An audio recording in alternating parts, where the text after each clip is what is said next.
In international contracts, you have to be very cautious.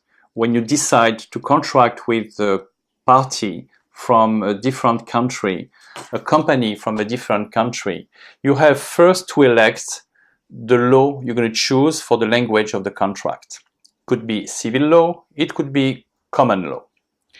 But if it's civil law, it could be a different set of laws. It could be the set of laws, civil law in France, or civil law in Switzerland, or civil law in Spain, or in Germany, or in Italy, or in China.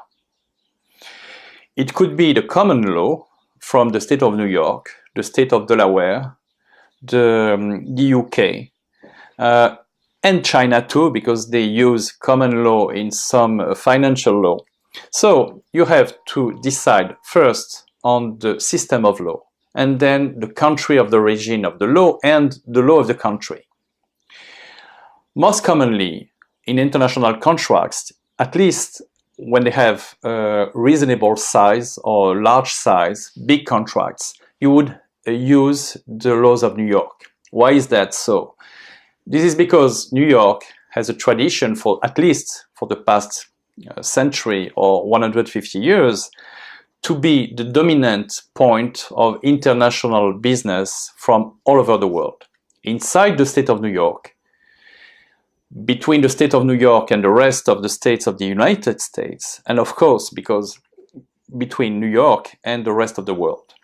So, large companies would prefer to choose the laws of New York, where they know that the law and the judges and the court know enough about large contracts that they can interpret them and judge about them and give fair sentences.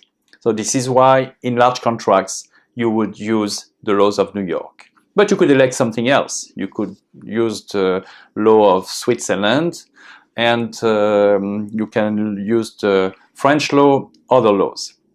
The point is that it's necessary, but not enough. You also have to elect in a contract the forum convenient, the forum where you will probably be judged if there is a problem between the parties, among the parties, a responsibility, a breach of contract, whatever.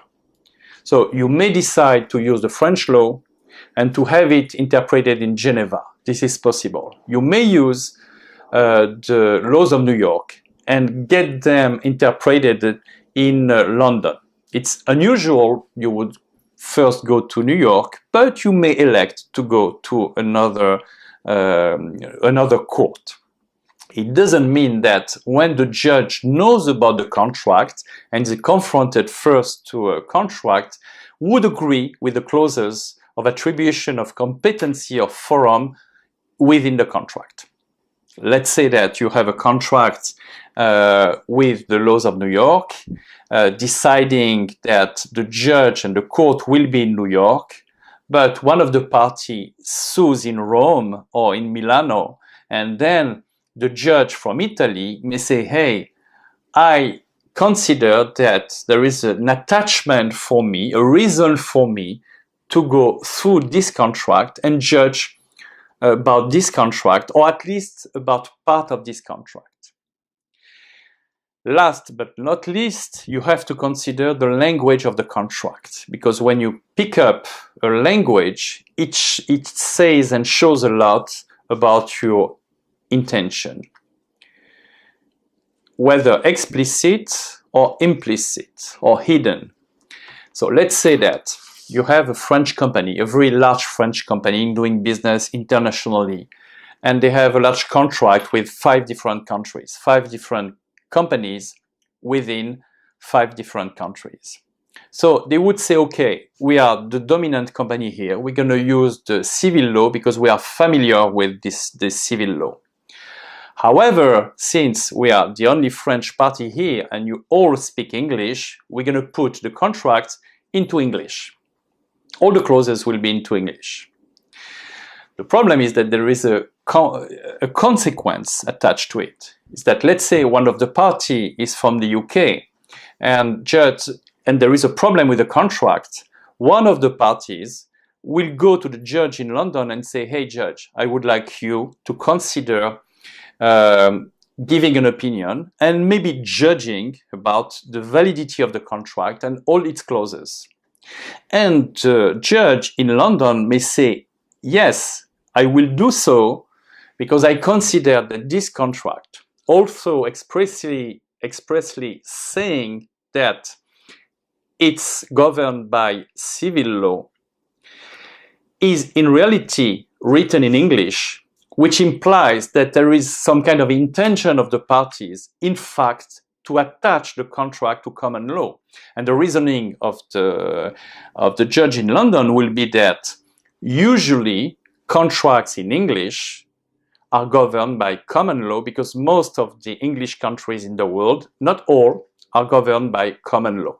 At least there is a trend, a tendency. So the judge may say to the French party, we don't care about the civil law.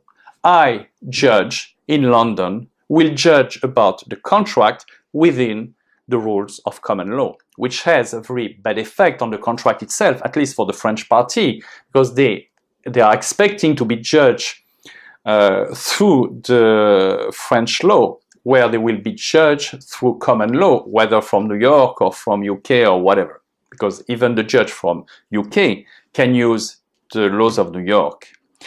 Anyway, the conclusion of this is that you should be extremely cautious before you draft and prepare and sign an international contract, because the consequences of what you expect and sign could be far more different and sometimes dangerous than what you thought at the beginning.